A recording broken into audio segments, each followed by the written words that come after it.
well, you're slipping. I know I'm slipping, but I'm way slipping. If you're not, but okay, let's try the poll. And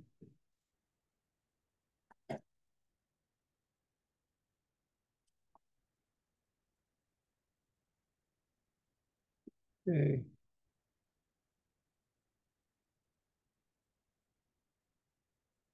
That did not work.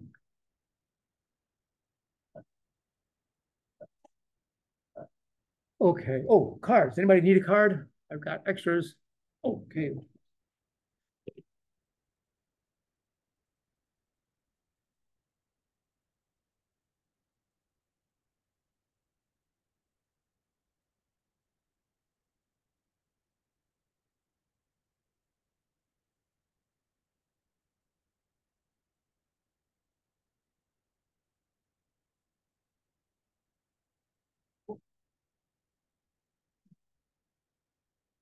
Trying to get going that exercise. Okay. Everybody should know the answer by now. And, okay.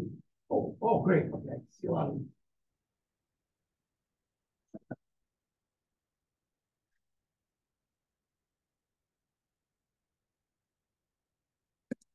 Okay, B is a very popular answer. And poll, share the results, everybody. Okay, if you look at this, I think we said just earlier, that's just back to that, 50% of all. So if you guess the top 10, you have a 50% chance of making it in, which is answer C. Some of you got C, but not too many of you. Right? See that? Okay, so top 10 passwords are used by half the people. And so if you just guess the top 10, you have a 50% chance of getting in. It's not rocket science that you have to break in. You don't have to know all that. Just guess. Okay. Replay threats. I think we've talked about that before, where somebody records the message and sends it again. Yes. There are other things you can do to make it more challenging. Password phrases. One system I log into, I type in my user ID, it tells me a phrase that I have given it. And of course, if I don't see the right phrase, I don't give it the password. It's another layer of it. Of course, there are multiple ways to guess the password. We have already done a dictionary attack. We tried, well, we had a list of 39, I think it was 39,000 or something, popular passwords. No, 29, well, however many passwords were in that list. I don't remember, something around 40, less than 40,000. We could put all the English words in there and try those. People often use that because they're easy to remember.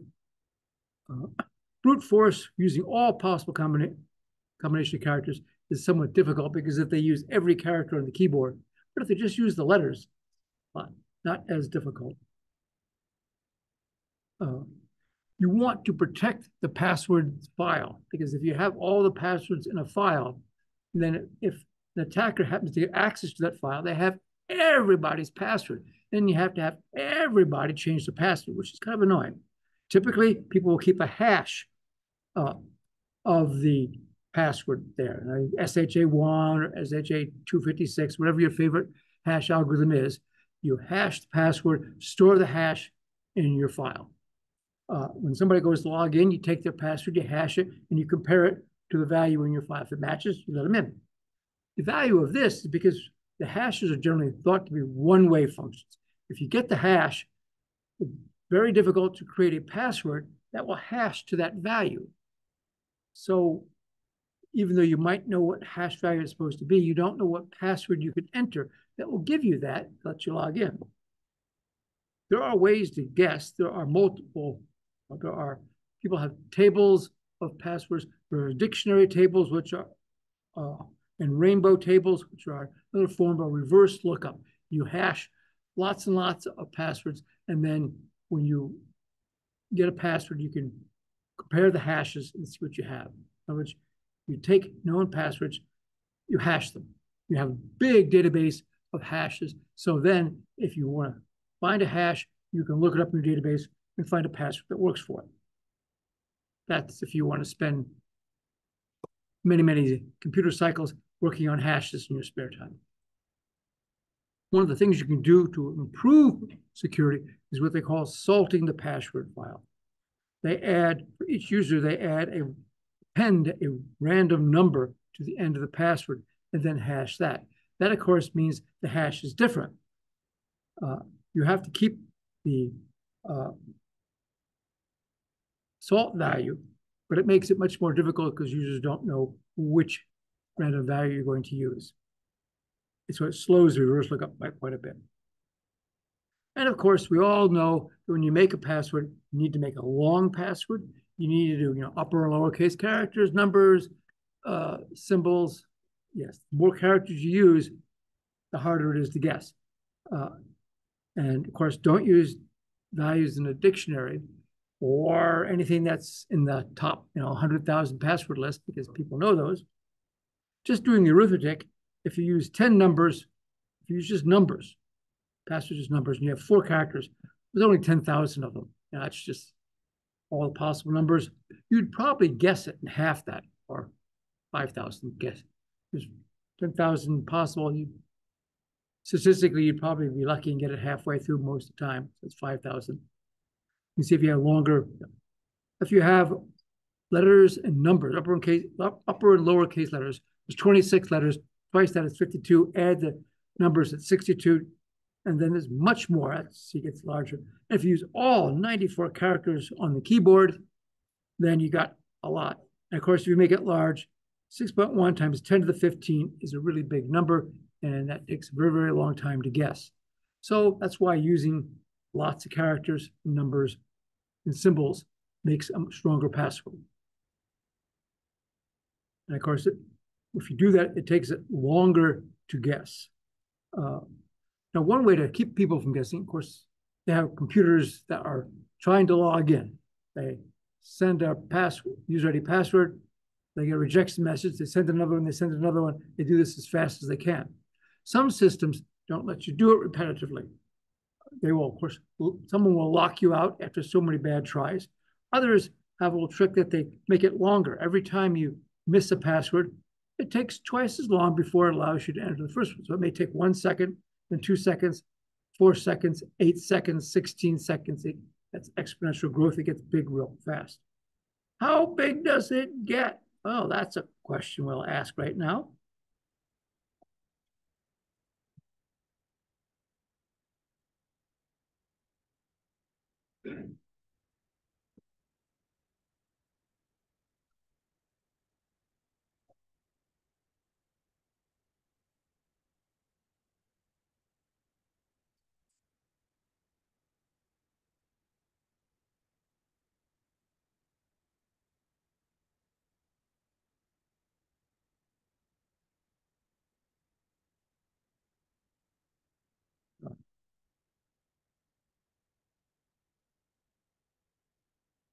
All right, let's try it.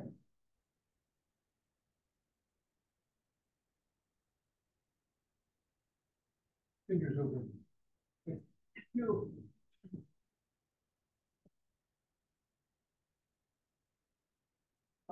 Yes, as I point this to things, it pops up.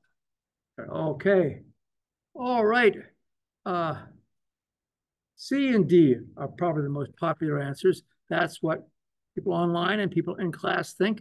So that means about half of you are right, because the proper answer is D.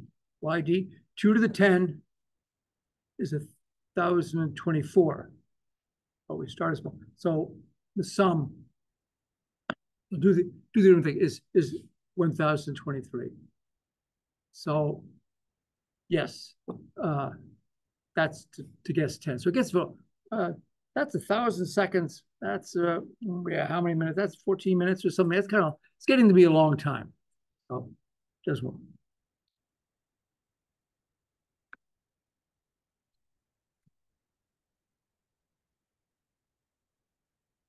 Okay.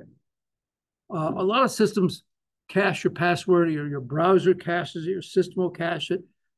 So when you go to that site, it pops up your user ID in the field. You just press OK, OK, and away you go.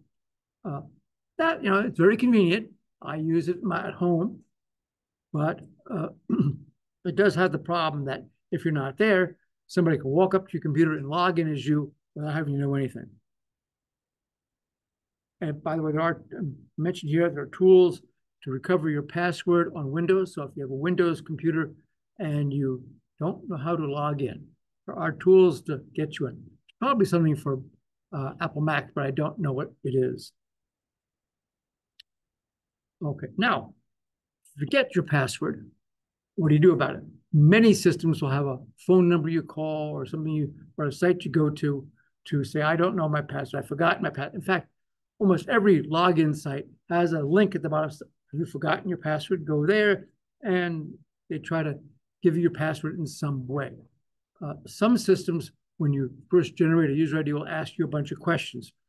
What's your mother's maiden name, blah, blah, blah, that sort of stuff. And then it'll ask that. And if you answer those questions, of course, popular people have to be careful because their names are known to their information is known to everybody.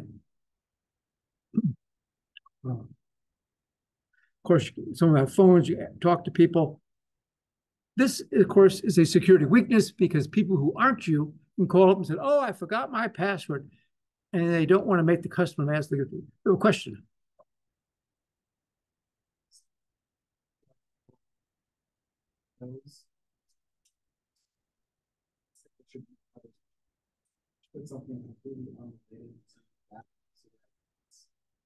Yes, somebody suggested you not use your real mother. Yes, I have a whole imaginary world that I use. I have a mother's maiden name, which is not my mother's maiden name. They always ask you, oh, where did you get married? I have a town for that. Where was your first job? I've got a town for that. Yes, so I use the same imaginary world most of the time. So that might not be very good. But yes, I don't use the real one because some people can sometimes find out. And I've done the question here where I used to have I'd ask like the president, what's Joe Biden's mother's maiden name? What's Donald Trump's mother's maiden name? You can find it on the web. Wikipedia will tell you all this. So that's not good for them. And again, if you can get somebody to give you the password, that's the easiest way to get it. There are phishing attacks, and we will talk more about phishing later on in the semester. Phishing is where you just kind of basically ask somebody, what's the password? And they tell you. There's multiple ways to do it, email and other places. We'll talk about that, but not today. Another way you can steal passwords on public systems is you write a program that looks like the login screen, pops up little, and you run it on a public computer. Somebody comes up, it looks like it's time to log in, they type in their user ID and their password, and then the system grabs that, sends it off to your server someplace, and the program terminates or prints a message, bad user ID password, terminates, and comes up with the real system user ID and password. They think, oh, they must have mistyped something, and continue on, never knowing anything has happened, but you've got the user ID and password. Got to watch out for that. Some systems try to fight that by requiring you to Control-Alt-Delete or do special things to log in. A good way to avoid some of the password problems is to use the password as an encryption key. You don't send the password someplace. You use that as a key. And again, you may transform the letters that the user typed in by hashing it like SHA1 and using that to create a password. But basically, here's an example. Alice is going to log into Bob. Alice sends a message to Bob. She just sends her name and a nonce. Remember, the nonce is a one-time number. It's just a random number that the user makes up. Don't use it again. And then Bob replies back to Alice with that nonce, that number, encrypted with the key that they share. Now, this is assuming that Alice is going to log into the Bob system. And the Bob system would normally, in a normal system, she'd send her password, and Bob would check to see, is this really the password? And yes or no. In this case, they're using that password as the key. They encrypt the key. Now, Alice then we'll know if she gets the number that she sent back from Bob encrypted. She knows that it's Bob knows the password. In other words, this is Bob because Bob knows this password that I share. Nobody else could have sent it back encrypted like that.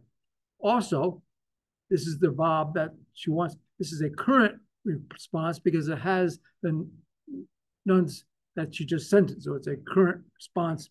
And then Alice also does some function of the nuns, which doesn't have to be much. Multiply it by 3, add 1 to it or something. So it's not the same value. Encrypts that and sends it back to Bob. And now Bob knows that this is really Alice because Alice can encrypt things with that key. And so instead of sending the key back and forth, they use it as a password.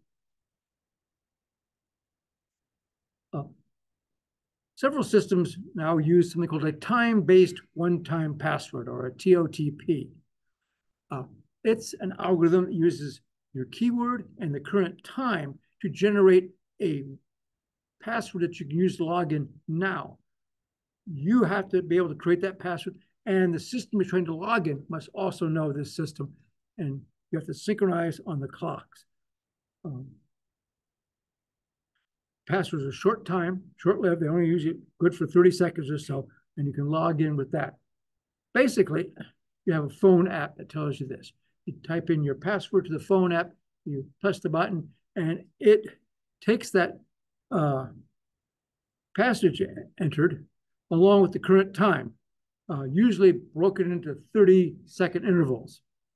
A lot of systems will check what you entered and see, does it work for the 30-second interval before or after now? Because sometimes clocks get skewed. The time your phone may have may not be the time that the server has by a second. So they check before and after. So you take the time, concatenate it to the user's password. And it's not the time down to the millisecond, it's time down to the 30-second interval. So it doesn't change frequently. Then they hash that. They take a piece of that hash. That system I talked, the standard for this takes the lowest 4 bits of the hash, which gives you a number from 1 to 16, and that determines which 31-bit value in the 160-bit hash they're going to use. You take that one, and that is the number that it displays it as a decimal number. It just as mod 10 to the 6, or what is that, 100,000? No, it's a million.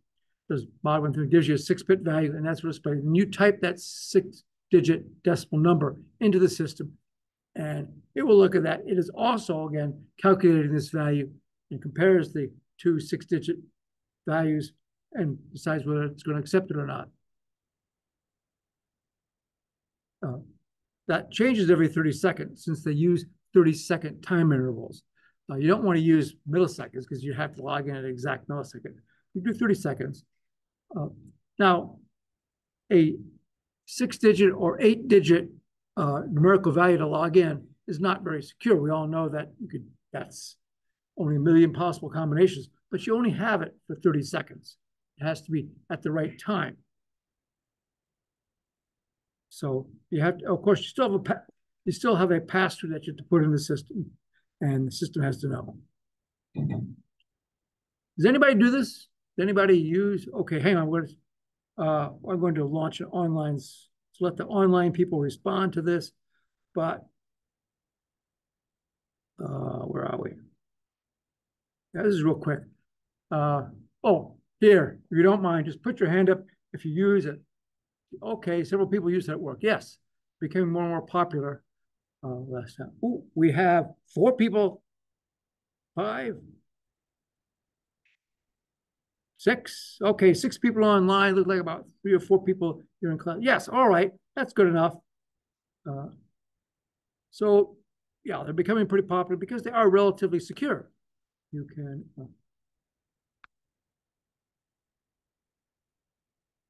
Yes, again, it changes all the time, and you just have. When you do it, to use a phone app to generate it. Yes, there's like one called Coffee, which is like it's like 10 digits though. Oh, 10 digits. Yeah. Okay, it's harder to guess. Yes. Anybody? Yeah, typical phone app gives you a number. 6, 8, 10 digits are very popular. You have to Usually you have to look at your phone and type it in. So some people want to keep it short. All right. So everybody understand how that works? Of course, if you have a password, that tells the system who you claim to be, but does not necessarily prove that you are you. It's they know it's somebody who knows your password. Of course, if nobody else knows your password, then it's you. If somebody else knows your password, it could be somebody else. There are multiple ways to verify somebody is the person they claim to be. There is the what you know, that would be a password. What you have, where you are physically, what you are, and what you can do. Let's talk about either. What you have, what you know is a password. What you have, you might have a card. You might typical thing you scan your card in front of some reader, and it says, "Oh, that's you." Or you can sometimes plug a device, USB device, into the system, and it goes, "Oh, that's you." Also, what you have could be your telephone. Two-factor authentication often relies on you having your phone, and you'll log in, put your password, and then contact your phone. A&T does that when I log in. Does it? Do you have to do that when you log in on a university system? I do as a faculty member. I have to have my phone. It pops up with the Microsoft Authenticator app, and I have to type in on the phone app the two-digit number showing me on the screen, and then that allows me to log in. Okay, not for students? Okay. It does happen, okay. Maybe added, might be an optional feature for students. It's a required feature for the faculty. They put it in a few years ago, and everybody has to log in this way. So everybody has to have a smartphone, which I guess most people do these days. University does not supply them. Okay, so what you have, where you are. Some systems will use geographical measurement. There are a couple ways to do that. One is the network. Here at A&T, in order to access certain systems, you have to have an A&T local address. You have to be coming from a system that is networked in, not Wi-Fi, but a connected system. You have to be wired into the network and nobody else. Some people use GPS. A lot of systems, of course, your phone has GPS these days. They can be sending your GPS position to the system. Although, if you go out there and try to generate, you're writing your own apps, the Android Studio has a phone that you can do. And it says, what do you want to do for GPS location? You can specify where you are. So that, and sometimes access from other countries are not allowed. So that's where you are, because GPS. Also, besides GPS, the telephone system knows which towers you are connecting to, and that gives a rough approximation of where you are. Gives you in the neighborhood of where you are. What you can do, that's something physical that you can do. A popular one is typing your password, or typing your name. You type your name, you practice probably for a while, and you type it at a speed that's probably not the same as other people. If they accurately time the spacing between each character as you type it on the keyboard, they get a profile. And then they compare it statistically against what you've entered before. And therefore, if it looks like it, they let you in. If it doesn't look like it, they don't let you in. So somebody else coming in trying to type your name probably will not type your name like you do, and therefore they can't log in. I used to live way up north, Minneapolis, Minnesota. It gets cold up there, really cold. And when you get cold, when you walk in from the cold, your fingers don't work real well. Even if you have the warmest mittens you can find, when it's 20 below, you just get cold and your fingers are stiff. You'll never be able to log in. Okay, so that's one way. You can divide these things. Then there's biometrics. That is what you are. There are multiple ones. I just mentioned behavioral ones, keystrokes. There are people have voice recognition systems. There are signatures. And then there's physiological face recognition, fingerprints, a whole hand, iris, DNA. They go all fingerprints. I think many people said they use a fingerprint reader to get into their phone. Those are pretty simple and inexpensive. They have pretty good reliability, although they can be faked. It works better if you have to use multiple fingerprints. And Microsoft has the fingerprint login manager. So they have, it's built into the system. Now, usually, years ago, they didn't believe in fingerprint readers, but now it's part of the system. And of course, from all the spy movies, the fingerprint does not have to be connected to the hand. You can forge them. There's a well-known gummy bear technique for forging fingerprints. You can Google it and find out how to get the gummy bear candies and use them to make a fake cast of a fingerprint such that you can then take your gummy bear with the fingerprint, press it to the fingerprint reader, and it goes, oh, there you are. You have to, this happens in the spy movies. You grab, usually the thing is somebody offers you a glass, you grab it and they take the glass, they get the fingerprint off it, and then they can use that to enter your fingerprint in a system. It does work.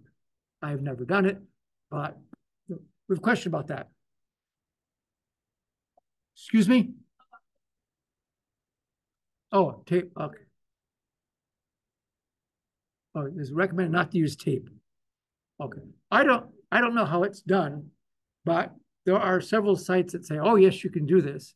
I haven't experimented. I usually just eat the gummy bears instead. Okay. Yeah, but there are, if you wanted to do this, and I haven't had a desire to steal somebody's fingerprint, but there are techniques for doing this. Okay. Now, you can use biometrics in two modes. One is to verify that you are you. You go and you log in, you say, you type in your user ID, and then it wants some biometric to know that you're really you. And the other one is identification. This is where they set up a camera and they're scanning people as they walk by, trying to find out who you are. Typically, this is used by governments where they'll put cameras up around the entrance to big events, scanning for the bad guys. So they apparently have pictures of the bad guys and they're looking for the bad guys. So if you walk past the camera, it'll go, oh, known terrorist right there, so they can get the police to run over and grab them. I might note that it's much, much easier to do verification than identification, because verification, you just have to go, is this probably this person? Whereas identification, you've got a database of, who knows, many, many people, and you have to say, which one does this match? Does this match somebody? And of course, it doesn't always work. You've got positive, false positive, and false negatives. False positive is where you accept the person and you shouldn't have. In other words, yeah, the person's there, they put their fingerprint down, go, oh yeah, that's right, but in fact it's not. And a false negative is where you put your fingerprint down, it's really you, and it says, no, it's not. I used to have a fingerprint reader on my computer here at A&T for years. That all sorts of people in the department were doing biometric identification. I was not, but I was the only one who had a fingerprint reader. Think about that. I noticed that after a couple months, I had to re-register my fingerprints. Somehow they seemed to change somehow. Something would, or maybe the equipment got old. I don't know, but I'd have to re-register my fingerprints. So you have false positives and false negatives. You kind of want to match this. How close are you going to measure? Because if you require a closer and closer match to what it is, then you get more false negatives. If you're looser in the match, yeah, it sort of looks like it, we'll take it. That's, you get more false positives. So there's the equal error rate where they kind of match. Look at the picture here. If you can see, as you get more and more accurate, the false positives drop. As you get more, you get more and more. At one point, though, they match. That's the level of match you want to do. Because any more, if you require more accuracy, you're going to get more false positives. Less accuracy, you're going to get more false negatives. Another way you can do this is finger vein recognition. Apparently, if they shine a bright light through your fingers, they can see the pattern of veins, capillaries are in your finger, and it works pretty well. I you go out, you can buy these things. You buy uh, gun safes with this. Amazon sells gun safes where you put your weapons in the safe, and then you can put your fingerprint, or not your fingerprint, excuse me, your finger in there. It scans for that. These are difficult to forge because unless you're putting your finger in somebody's device, they're not going to see what your fingerprint or the pattern of the veins inside your finger are. I mean, that's not usually. People can get your fingerprint because you leave them all over. Anybody has little kids, they know they leave the fingerprints all over the place. But yes, but this is harder. And yes, there are commercial products out there, as I mentioned.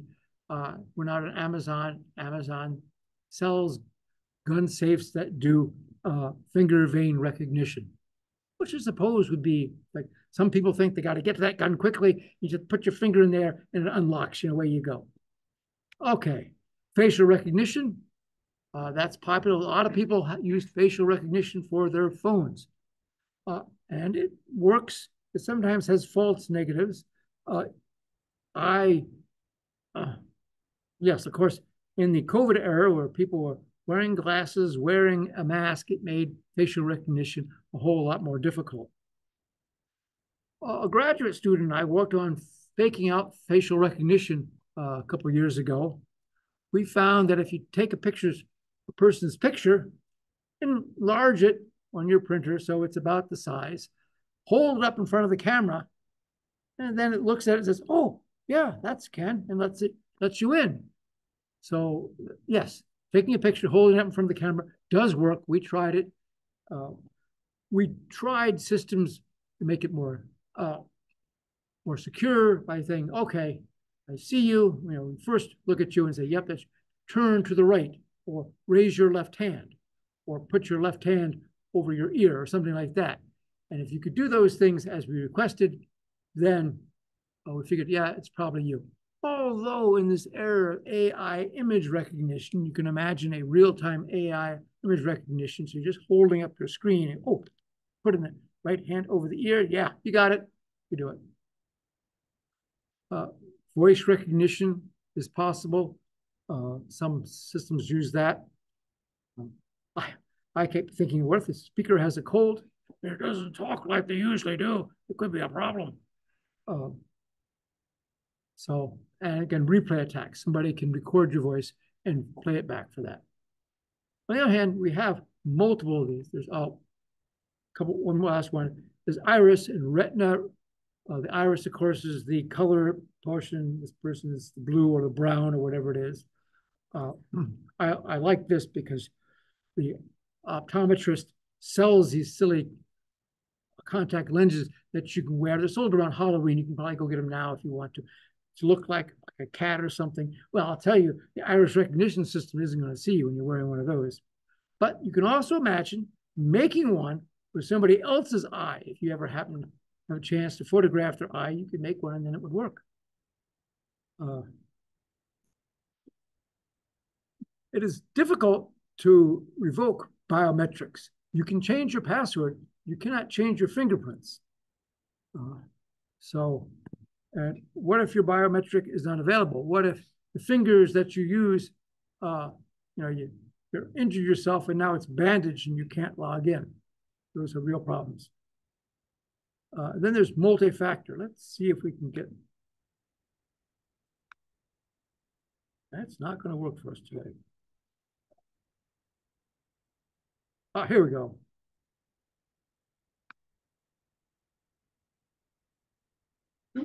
Oh, die. Oh, there we go. Multi-factored and I scanned. User ID pad. Edna mode. And guess. Yes. Okay. See what movies I watch. Yes, that was multi-factor identification. No, we don't want to say that anymore. Go away. Again, the most common multi-factor authentication is using both your phone and your password. There are CAPTCHAs. These are ways that the computer is going to try to tell you from a computer. because people can develop computer systems that'll try to log in as you and try to log in repetitively. There are systems that can tell, yes, this is really likely to be a human or likely to be a computer. AI systems are getting smarter and smarter, and so it's getting more difficult to do this. Sometimes called a reverse Turing test. The Turing test is an ancient test where, yes, where Alan Turing asked, can you get a computer system where you cannot tell the difference between the human and the computer? Well, we're being able to do that now. And it's, these things, often they use these scrunched up letters that are distorted. Humans can usually recognize that, but sometimes some of the text recognition systems have a hard time doing that.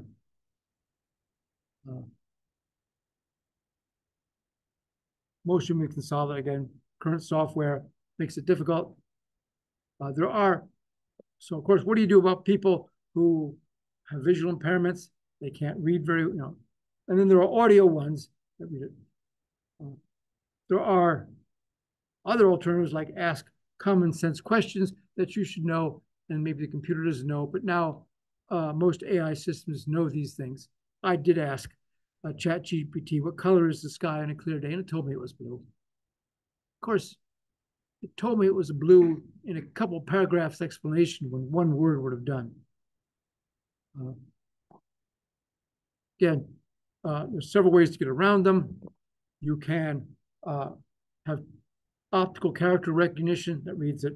Human software. Another interesting way is if you have a website that uses them, you can get somebody else's caption. In other words, you want to get into the Acme site. You have your own website. You go out to get their captcha. So they offer multiple. You get going out trying to log in, capture that image, and then on your website you display that image and have people identify them. This can all be done electronically, so you don't have to do it. Might be 1,000 different captchas, but you can get them.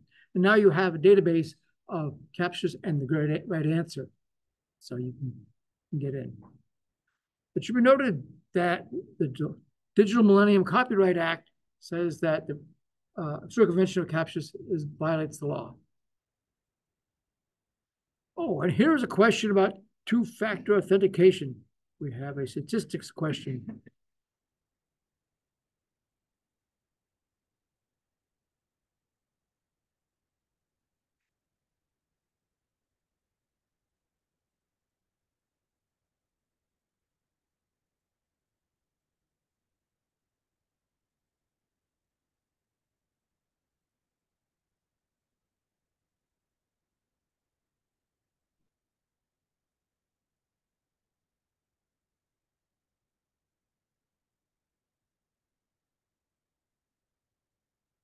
All right.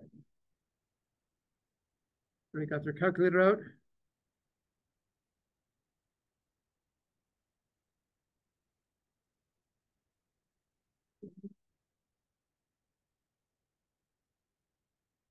All the ones that are up.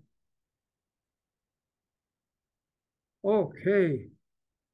A is pretty popular. Line A and B. In fact, the answer is A. Okay. Real simply, without going into being a statistics course, you have a 20% chance of getting through. So obviously, the chance of getting through two of them is going to be less than 20%. And after you get in the 20%, then you have method B, which you can only get through 40%. So it's 40% of 20%, which is 8%. So you can get through 8% of the time. Make sense? Everybody like the arithmetic? Okay.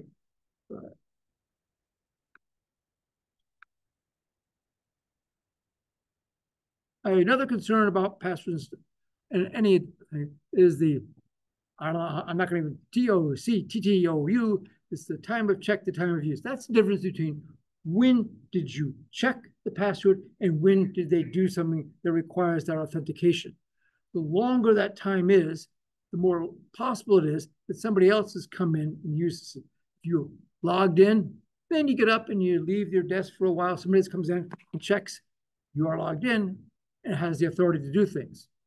Some systems only will require you to re-authenticate yourself every few minutes or every some time period. That can be annoying to the users, but it is more secure. Okay.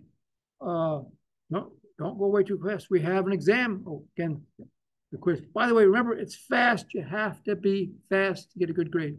There's an exam coming up on Wednesday, 2 days from now. Let's talk about that. I happen to have some review slides here.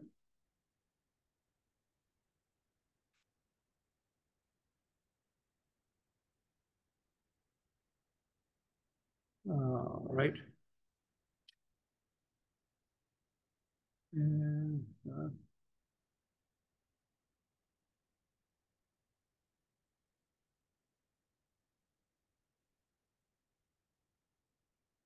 okay. All right. We're back. It works. I just like that quote.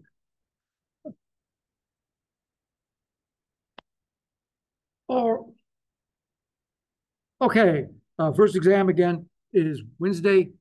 It's online for everybody, including people who normally come and sit here in class. It's online. It starts at 6 a.m. in the morning, and it pops up on Blackboard there at 6 a.m. in the morning and goes till midnight. You should be able to log off, come back on. Could you log, anybody test, could you log off and come back on for the quiz that we did? Okay, same thing. There'll be no class here at 4:30. No. No, I will not be on. Who wrote that? That's even the wrong date. Don't even ignore that slide. No, I will not be on. If you have a question, please contact me.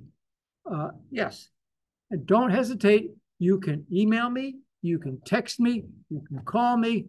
Let me go. And if you have a reasonable question that other people may be concerned about, I will send it out to everybody by email. I'll not call everybody. Okay, padding. I'm just going to, yeah, things don't match. We're just going to skip the concept of padding. The idea is just filling things out so they fit in blocks. Yeah. If you have 180, what if that's 8 bytes? What if you, no, it's not. It's 16 bytes. 16 bytes, 16 characters. What if what do you want to encrypt isn't an even multiple of 16? They pad it out. And there's algorithms for padding it out. One of the tricks though is that the advantage of also doing that is that people don't see small changes. If you have remainder of 1 character, remainder of 5 characters, doesn't matter. It's still going to be padded out and people won't know what it is. Okay, let me talk quickly about the quiz that was due by noon today. Might point out this syllabus does not say that using AI systems is against the rules, because how do I know you're using an AI system? I know you're very good at it, and I know because many people did the quiz and used AI systems that gave wrong answers.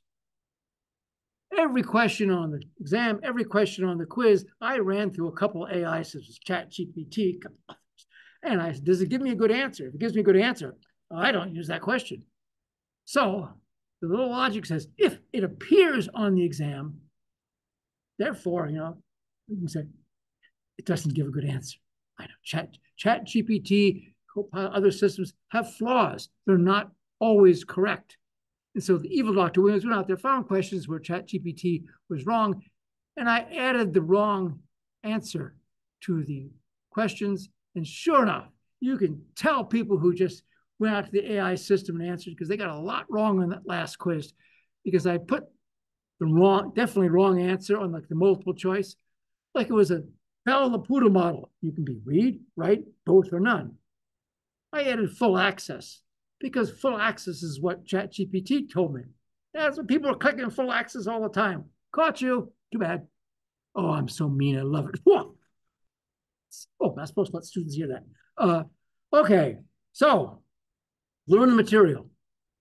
Get the information. There will be nothing on the exam that is not taught in class. So yeah, so please keep the topic. All answers must be 75 words or less and no more than 5 sentences. There are 97 students in the class. TAs and I do not want to read 97 books, because if I don't limit it, people give me, yes, page after page of answer, which I know they didn't write. They copied from some AI system. So now Now you have to be a little smarter and ask your AI system to summarize it down to 75 words or less. But make sure you give me the give me the answer. Don't wander off and give me some irrelevant answer, because remember, it says irrelevant answers are incorrect. Okay, questions about that? Hope I didn't hurt anybody, but if you thought you're going to get all the answers from ChatGPT, you're not. Okay, here are the textbook chapters. These are what we covered. Those have been, I mentioned this all in the syllabus. Here are the topics that we covered. Security policies like the Bella Poodle, the Bibble model, encryption techniques, the modes, message authentication codes, the hashing and that sort of stuff, digital signatures, digital certificates, chafing and winnowing, and anything else you might have covered in class could be on the exam. Things we did not cover in class will not be on the exam. So sometimes, particularly people go to their favorite AI system, they ask a question and the AI system just goes way off in left field, and give me an answer like that, it's wrong. Please don't do that. Just stick to the topic. Sometimes the way off, weird answer is sort of right, but it's not at all what we talked about. It will not be graded correct if it wasn't related to the topic we talked about. Hope that it doesn't sound incredibly cruel. Okay. Remember the CIA, confidentiality, integrity, and availability. Encryption doesn't do much for availability, but it does help in all the others. Again, keys, the longer the key, the more accurate. With symmetric systems, most of them you can use any bunch of random bits. Again, you don't generally want to use the actual characters that the user entered as your AES. Take those characters and then run them through a hash. So there are automated systems that will run them through a hash multiple times. You can say, I want to do this, run it through a hash, take the hash to the hash, the hash to the hash, and do that 1,000 times. So it's all scrambled up, and then take those bits and use them as your password. Therefore, of course, it's nearly impossible to go from the letters to the hashes, so somebody gets the hash, and then you get a useful key, something that doesn't have much patterns that people can guess. Symmetric, again, if you remember, symmetric has the same key to encrypt and decrypt. You encrypt it with the one key, you send it to somebody, and they decrypt it with the same key. Asymmetric, sometimes known as public key encryption. There is a key that's publicly known. It can get it from a key server or more commonly from digital certificates.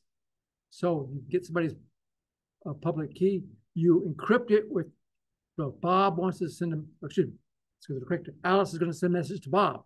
Alice will get Bob's public key. She will encrypt the text with Alice's public key and then send it off.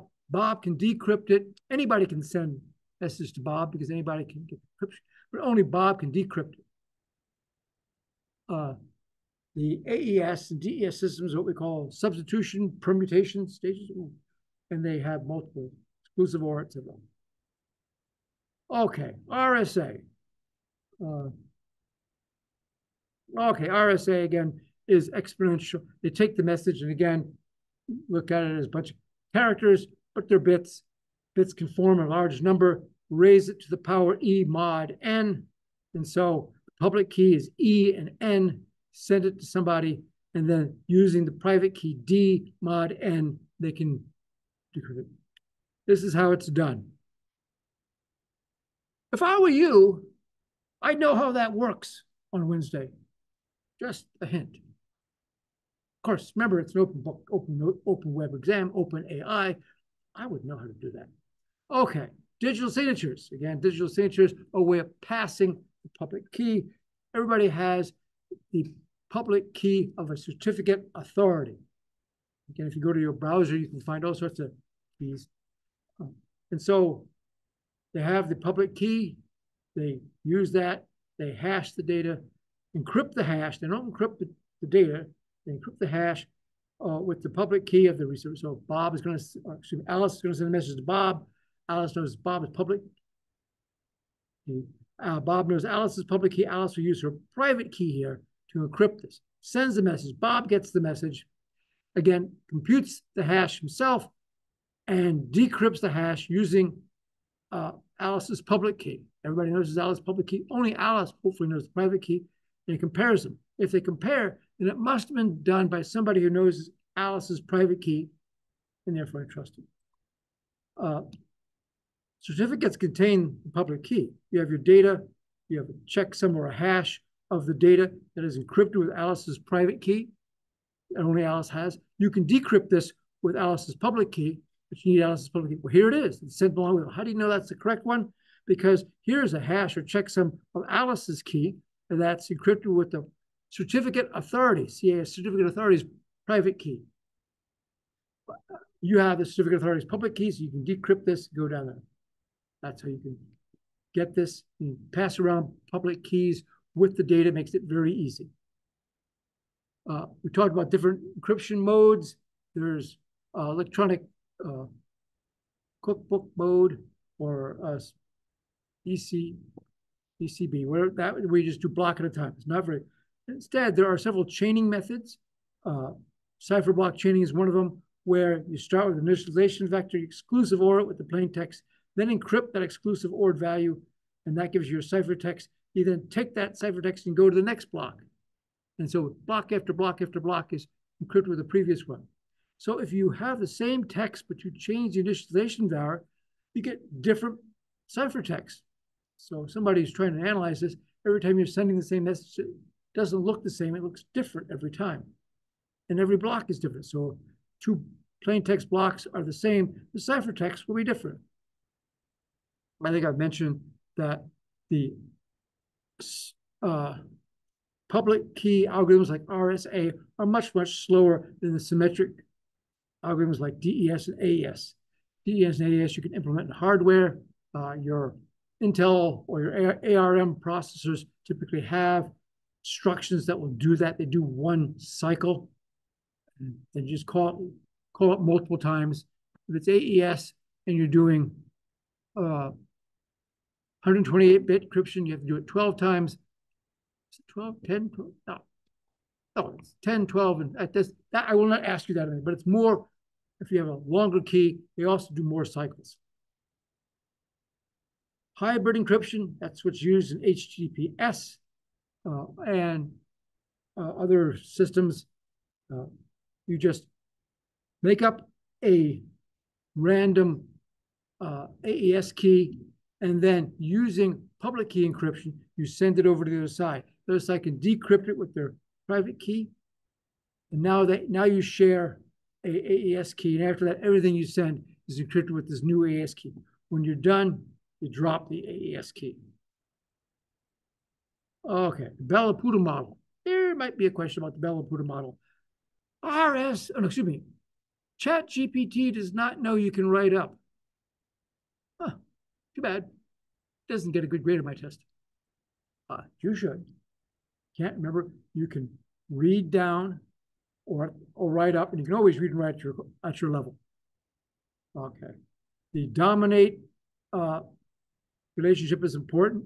In order to read something, you have to dominate the document. In order to write to the document has to dominate the user. Yeah, okay. Speeds up, right down. The BIBA integrity model goes the other way. Again, Bell-LaPoota is confidentiality. It's designed to not allow you to get information out. Don't let secrets out. BIBA is just trying to keep everything secure or integrity. Okay. There was the example I used. I like that one. We will not ask this question because we're out of order. Remember Microsoft Word. Okay. Exam. I would know how to do the Bell-LaPoota access stuff. I would really know the RSA questions. You might want to know how to, given a situation, what encryption system would be best, and again, hashing password. We have a question here.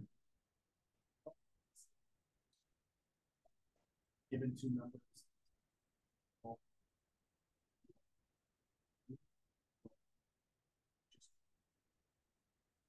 It will be an active question.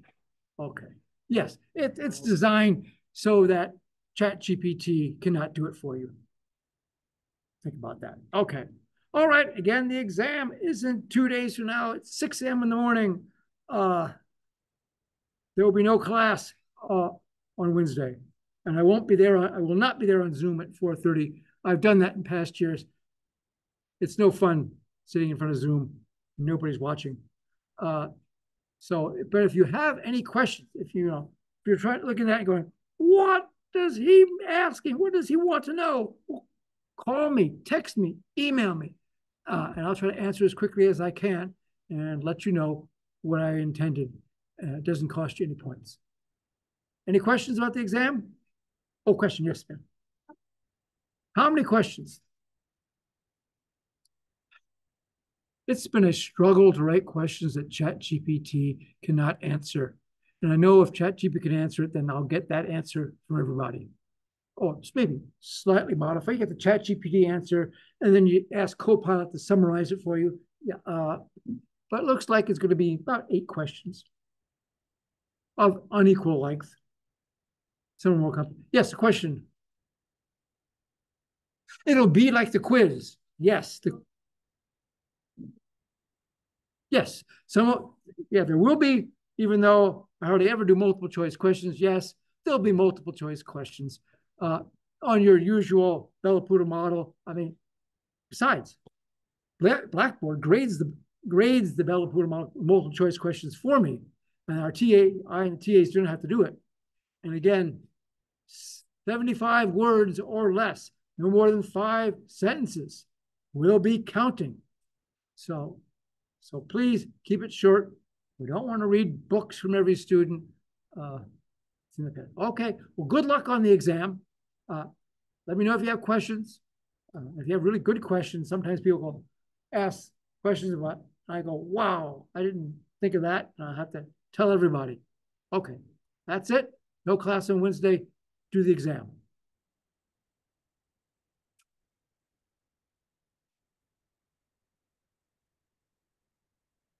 Hi, Dr. Williams. Can you hear me? Oh, yeah. Oh, there's a question about when will the exam. The TA should be busy grading that thing.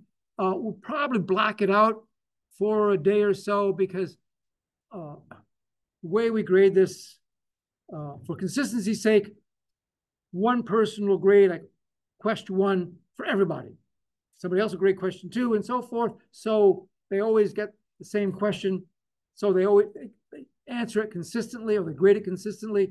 Therefore, the things are partially graded. And I don't want you to see the partially graded answer. Somebody answers 3 out of, you only get like 30 points. No, that's not your score. So we'll close it off, but we hope to have it by noon tomorrow. That's our goal. Does that answer your question? We're grading as fast as we can.